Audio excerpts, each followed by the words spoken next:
Welcome to Emotional Sobriety, the next step in recovery, with Dr. Allen Berger and Tom Rutledge. Allen's returned to us. We had a great conversation with Roger Andes last week, and we were talking a little bit about, the title of the episode was "To Be Human is to Be Impacted." And what we were doing was kind of like pressing back on a misconception about emotional sobriety, that we're not supposed to be overly impacted, that somehow emotional sobriety means a kind of walling off. The distinction between indifference and apathy. It's like when indifference is like the weather is indifferent to us. It's like it doesn't, it's like if I'm indifferent to something, and that word kind of maybe is not the best word because it kind of brings up other connotations. But the idea is it's like I'm not really invested in that because I don't have any control over it. But the idea just because I don't have any control over it doesn't mean the weather doesn't have an impact on me.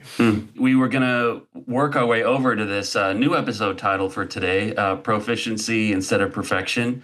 This brings to mind a recent conversation I had with Allen, where I was talking about overwhelm, and I was talking about, really loading up with, ambitious tasks in life and trying to do a bunch of different things at once and feeling like I'm doing poorly in all of them. And I was asking Allen, because he's a busy guy and, he's similarly got a full calendar, and, he's got a lot of irons in the fire. He tries to do a lot. And so I was just asking him how he feels, how he brings himself to all those different things, what with all the challenges and, the busyness that he has in his life. And, his answer was something to the effect of, over time, there's a kind of competence that like I've accrued, so that like when you were saying, Alan, when you show up to do your responsibilities, you're not going to get it perfect, but there is a proficiency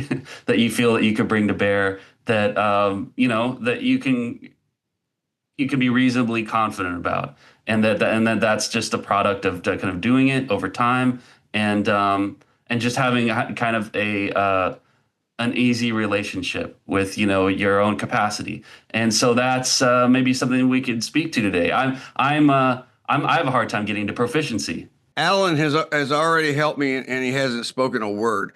It's like from you telling about the conversation. This idea of this of first of all, before we went on, Allen was reading from the thesaurus of synonyms for proficiency, and that had an impact on me. And then what you just said that he was talking about is after a time you have this general competence about stuff. And what I've been working on is talking about people, because we need to develop, and we have developed to whatever degree, a general confidence, which is, and you kind of completed it for me, Alan. It's like, which is our general confidence and our general competence, because I have a big thing that I've made a big deal of through the years, and that is that when we are good at something, when we are competent at something, then it's not only our right to feel confident, we have a responsibility to own our confidence in that. And that's not like saying, "Oh, aren't I beating my chest," and that kind of stuff. But we've all worked. I've been this person, but I also worked with a person who basically, no matter how good she was, no matter how much good feedback she got, she always within minutes drifted back into low self-esteem and no confidence. And it's like, and it was so irritating over time, because she wasn't owning her competence that was very apparent. And that's what I think, that's what you're talking about. Another way of looking at emotional sobriety is to look at our relationship to our experiences. Or coming into recovery, I did not learn from my experience. You hear it common in the program. They say, the definition of insanity is doing the same thing. They typically say expecting different results. I think we're more insane than that. I think we expected better results. Better. We expect improvement. Yeah. God, I was so insane. I was off the charts. I would go drink, and I think it would be different this time. and I'd find myself in a blackout again. And maybe this time even worse. This time I fought Bill Cover. Like, what the heck was I doing fighting Bill Cover? Bill Cover was 6'2". I was about 5'4". That wasn't a fair fight. I should have given Bill the first punch, right? No, I'm teasing. I know, but it was insane things like that. I didn't learn from my experience. In emotional sobriety, because we're bringing this awareness to our experiences and learning from our experience, that we grow ourselves. See, that's where our growth got arrested. I cannot grow if I don't learn from my experience. It's an impossibility. I'm going to stay stuck at a very early stage of development. That's why we say that most of us, our growth was arrested early on in our life. Not because we're not capable of growing, but because we weren't willing to learn from our experience or capable of learning from it. And so now we free that up. We free that whole thing up and we start learning from our experience. We start connecting dots. We start paying attention to patterns, habitual ways of reacting and thinking. We start to challenge some of our beliefs. We realize that, my God, my life was run on so many myths that I thought were true, but they weren't. They were myths. By the way, what you're describing is self-responsibility. That's right. That's what, and that's what we start to get. We start to take responsibility for the life that we are creating. Right. And this is what I've always loved about your work, Tom. It's really about challenging, this passivity where we become a victim of our life rather than be the architect or, the creator of our existence. And, in all good psychotherapy, in my opinion, just like the program, the 12 steps are about radical self-responsibility. My very first sponsor in AA, he just a few of his lines are precious, and I keep them with me all the time. It's like one of them is when he told me AA has 12 steps of recovery, and this is exactly how he said it. The first one mentions alcohol. He said the rest of them are all about how to be a better person, be more responsible. The whole program after step, there's a first step, which we've been talking about. Yeah. All of the other steps are about achieving emotional sobriety. Yeah. That's what they're about now. Now we can say it in that light, given that Bill said in step 12, in the 12 and 12, that if we practice these principles in our daily lives, that we and those about us find emotional sobriety. Well, and that goes to the proficiency of the first step. When we're talking about proficiency, I think about the cover of your book, the recent book, is that with the box of tools. And I remember it didn't have that at first. And I remember when you decided that was a better image for it. And I like that, because the idea is when the first step is and I do not minimize the necessity of those of us who are drug addicts and alcoholics, that we get clean and sober from that. But the first step is so much more than that. The first step is a statement of what I'm powerless. What does that mean? The things I do not control. And it's about energy efficiency. Once I identify what I cannot control, unlike what we were doing when we were drinking, it's like wasting all kinds of energy trying to change everything that we couldn't control, didn't have a chance in hell of controlling. And now we become more, the first step puts us in a place, what can I do something about? And now I can get busy and do it. And that becomes that's what the first step delivers. I found it very helpful for you to bring up the before times, the insane times, because there's a dynamic now in my recovery some years in where what progress I'm making, it's a little bit like the pot that won't boil, or like the plant that's just gradually growing under the light. And I have no way of marking my progress. I hope that I'm making progress. I hope that I'm gaining proficiency. And the only way, or the main way that I've discovered to build that proficiency at this point, is just to put it to work. to stress test it. And I'm just trying to add things, add goals, involve myself with, you know, um, with education and useful action. And it's mixed results. Like I said, I've been, with work, with relationships, with fellowship things. I've been doing more and more, and I feel like I'm pulling, 6 out of 10s, 5 out of 10s, 4 out of 10s sometimes for But the but different the things I'm working assessment at. of Yeah. that, you guys tell me if you disagree. But I mean, maybe there's a few exceptions to this. But it's like for the most part, the one of the things we need to learn, and I think most of us don't. We want to know want to know how we're doing right now. It's hindsight. That's how we measure our progress. I mean, it may be over the when we tell stories, there's a reason we go back and tell about what idiots we were, is because the contrast helps us understand the progress.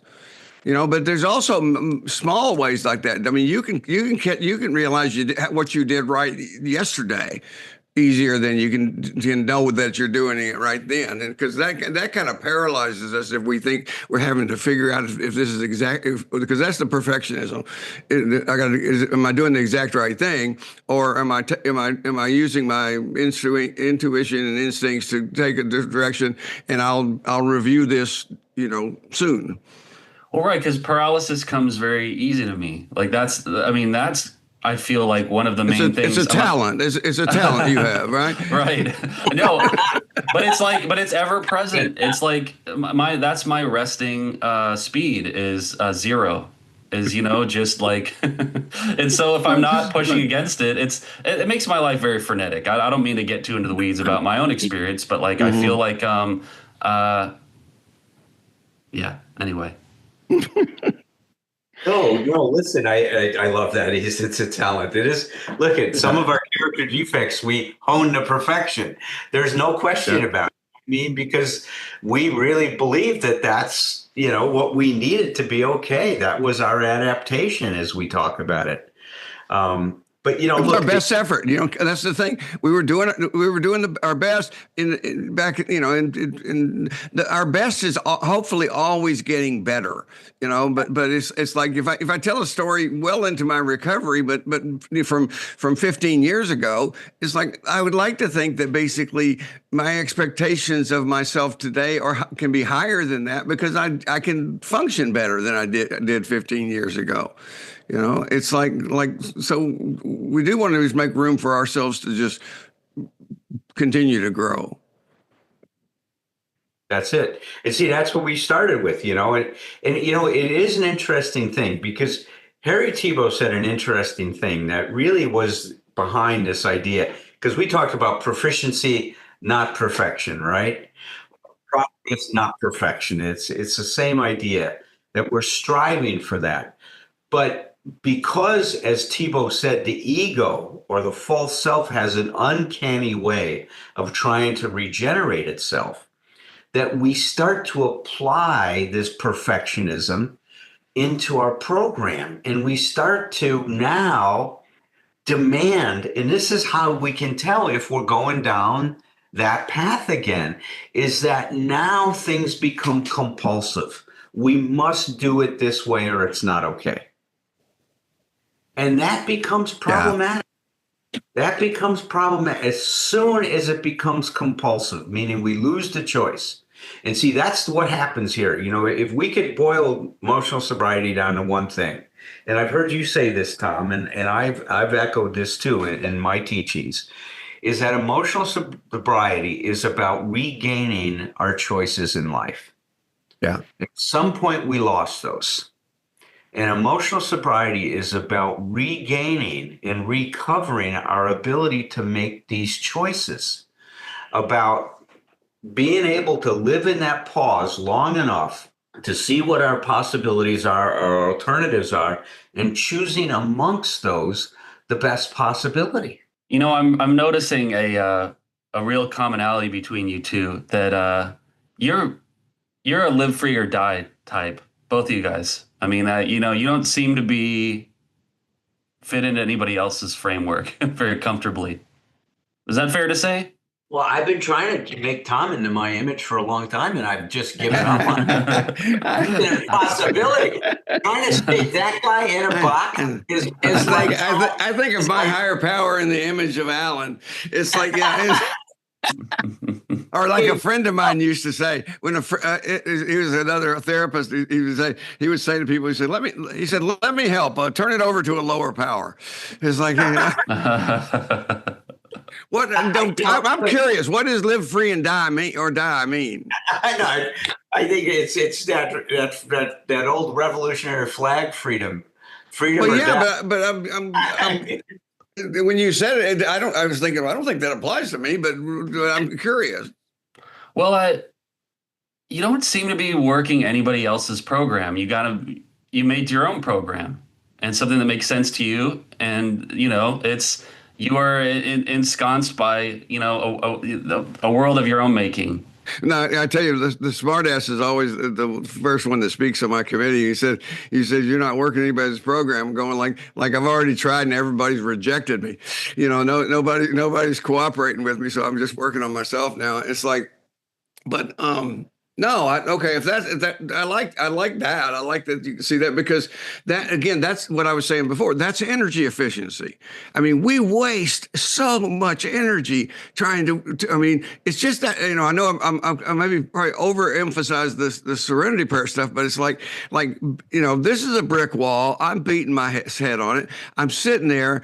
Even in my recovery, I'm sitting there thinking, I haven't run with my head down at a 37-degree angle at this wall yet. I'm going to try that, and blood's dripping down my face. It's like, hopefully what we learn is, no, when you actually get to the place where I do not control other people, places, and things, that doesn't mean I'm a little low on control. It means I don't control them. And I'm wasting my energy to try to change other people. We influence other people, but we do it by changing ourselves. Well, but I see that in Tom, and I hope that I've achieved some of that myself. Tom is Tom. He's okay with being Tom. Tom shows up as Tom. He's there's a certain characteristic to him, a certain charisma, a certain way that Tom shows up, and we know that that's Tom. He's not trying to be something that other people expect him to be. He's living up to his own standards, his own ideals in terms of who he wants to be and how he wants to show up. And that's one of the things I've always loved about you, Tom, is you're your own person. And that's great. Because I don't think it's necessarily easy to see what I'm doing when I'm doing it. I want to say something about this, Patrick, because you're right. See, in emotional sobriety, instead of getting concerned about living up to everybody else's expectations, we're concerned about being our own person. And that's when you've heard me say things like, recovery is about recovering our lost true self. We could just say recovery is about recovering our lost self. Mm-hmm. See, because in many ways, it's so easy to get lost in this world with all the demands, expectations, ideals, shoulds, musts, all those things that are just circling around us all the time. And it's so easy to follow the wrong person home. I mean, it really is. If you think about it that way, one of the first things, I'll tell you a story that in terms of meeting Dr. Kempler, because he embodied the Gestalt prayer. The Gestalt prayer goes simply, I do my thing, you do your thing. I am I and you are you. I'm not in this world to live up to your expectations. You're not in this world to live up to mine. If by chance we meet, let's enjoy it and celebrate it. If not, it just can't be helped. It's that clean. See, that's a clean way of being in the world. And that's what Fritz's idea was in terms of how we have to function, right? Is that I can't impose my expectations, demands on you. I can make requests all day long. I could say, hey, would you be willing to do this? Would you be willing to do that? Yeah. But when I turn them into a demand is when really trouble starts. But the story I was going to tell you, so Kempler saw something in me that I didn't see in myself early on, and he wanted to really bring me in and cultivate, essentially make me an apprentice. Hmm. Model of teaching, right? Back in the old Right. West, if you were going to be a medical doctor, you came Hmm. in and you worked with the medical doctor. If you're going to be a lawyer, you sat in and you worked with the lawyer. That kind of thing is that we learn through watching and doing with the person that Hmm. had the skills. So he invited me to go over to Europe with him and to participate, to observe his training program in Holland. And he had a little farm that was built in the 1600s, the farmhouse, and he had about 4 acres of land. And he cleared an acre of that land. The rest of it was corn, but he cleared an acre of it for the students from the University of Amsterdam to come and set up their tents and then come into his house, which he had this huge living room. And everybody would come in there for the training sessions, and then they'd go back out and they'd sleep in their tents, eat their lunch, and then come back in the house, and we'd interview families and stuff like that. Nice. Yeah. And it was really cool, man. I mean, I was there for a month when I went over, and I was there the first few days, and he was married to a Dutch woman, and Ilse. And Ilse was very gezellig, is the Dutch word. It's very welcoming and hosting, and wanted to take care of me. And she was making all these plans about taking me around and showing me to Grava, which is the town outside of where they lived and stuff. And Walt walked in the room and said, "What are you doing?" She goes, "I'm coming up with all these ideas about where we're going to take Alan." He goes, you didn't talk to me about any of that." And I go, awkward. Yeah. Yeah. You're going. It's like I want to disappear at this point in time. Conflict is coming.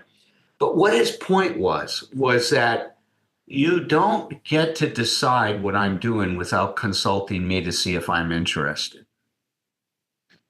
And I had never seen anybody assert themselves in that way and risk creating tension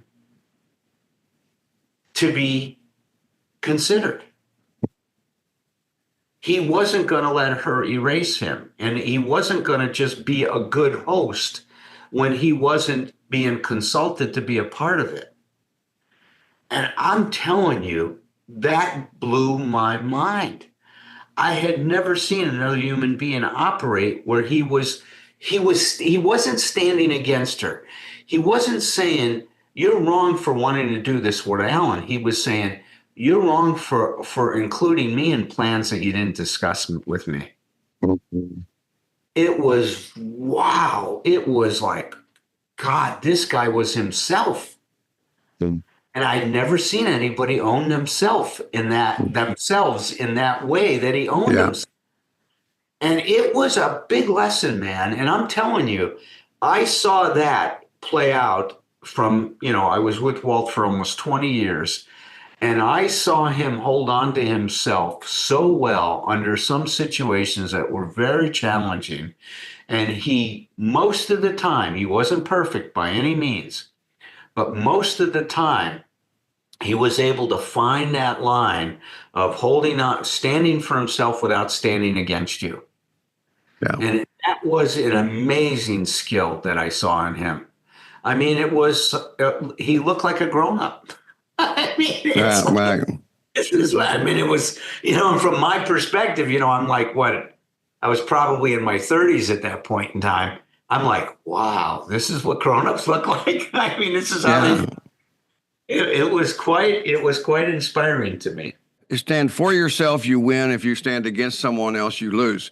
And it's like that is. So my point being that it shows up in lots of our work because it's just absolutely essential to being an adult. It's like, not. I was reading a book from a woman this morning that had a line in it that it made me think, and I'm going to keep thinking on it. But she said the ego loves to suffer. And it's like, and we'll fight when you start to, we're going beyond the ego and go into more of your true self, your intuition and this kind of stuff. He said the ego is going to fight for its space and it wants to suffer. And it's like that. And that's the ego wants to fight people. or at least my experience with that was that I did that. Yeah. The bigger experience was watching his work with these Dutch families, because he didn't speak a lot of Dutch, but they had an interpreter.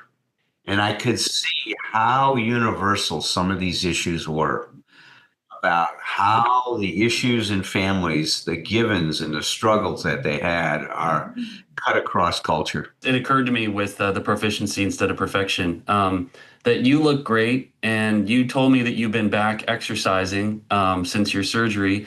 And like, I have my own physical recovery that I've been working through, and I just can't. It's an evolving situation. my my ability to be able to get moving and to attain some level of you know, let's just say like competence moving from A to B. And I just wanted to ask if you could say a few words about like how's your progress been, and or like how's your emotional sobriety been, meaning that. Well, when I look back after these last 2.5 years, my goodness, is my life, if I've been challenged with dealing with life terms, man, I'll tell you. And it's still going on. I mean, physically, I think this last surgery was very good in my foot. I've actually started to sleep through the night, and I haven't had a full night's sleep in probably 4 months.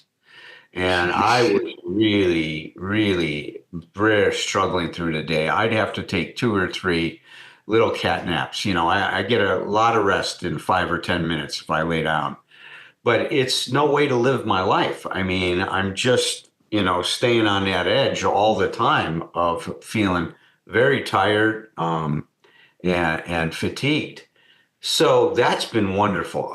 From a physical point of view, my left leg is not fully healed yet from my hip surgery. Mm-hmm. That fracture really set me back, and I'm trying to decide how I'm going to deal with that going forward, because there was really malpractice involved in this whole thing. So, part of me, I've never sued anybody for anything. I don't believe in that. There's been certain situations where I could have. But in this case, the guy really made a mistake, and he didn't try to make me whole. And I'm considering doing something about that, because it's cost me clients, because I had to be on some of the opiates longer than I wanted to, and I fell asleep in some sessions, and people were good enough. I never charged them and stuff like that. But it really wore on the relationships with a few people in terms of what was going on, and the fact I wasn't as proficient. No, what happened to you is extreme too. It was extreme. And so people are used to me being at a pretty high level when I show up with them in therapy. And I wasn't at my usual level, and people felt that, which was unfortunate. So, I'm dealing with that. I'm trying to consider that. I'm healing some of the stuff that's gone on. My little 6-year-old who just turned 7, Cece, she overheard me talking to somebody the other day, and this has some kids that went through a divorce, and she came in and she said to him, I just want you to know that it's really hard on kids when parents go through a divorce. And she said, it's been really hard on me. Unbelievable, man. Wow. That she talk like that and share her stuff. And, poor Maddie's really been going through a lot, but we're in therapy and we're dealing with this stuff. And, what I've been learning is that sometimes keeping my mouth shut is the best thing I can do. I mean, instead of God, but that's a valuable lesson in my life. Absolutely. Tell you, man, I've always been the one. I want to say something. I want to be heard and stuff. But sometimes that does no good, and it doesn't help and add to a situation. So, I'm learning to let go. I mean, even at this point in time, and the value of letting go and letting the process happen. And I don't have to control the process. I can trust have more trust that it's going to take care of itself. And I see that. And so, it's funny that, there's always this ongoing learning that's taking place and stuff like that. So that's the thing that I think I feel best about, Patrick. I think I've really taken this suffering, and it's been a lot, man, both physically and so, from a family point of view, from an emotional point of view, and really been learning an awful lot from it. I'm continuing, I'm in therapy and I'm getting a lot out of my personal therapy and I'm in family therapy. So look, the thing I feel good about is I practice what I preach. I mean, I really believe that, man. If a cook is not if a chef is not eating his food, you better not order something from him, man. Yeah, I don't want any of that. Yeah. I don't want any of it either, man. But if a guy is saying, man, I like what I'm cooking, it's working for me, that's the guy I want to follow. And that's who Walter was.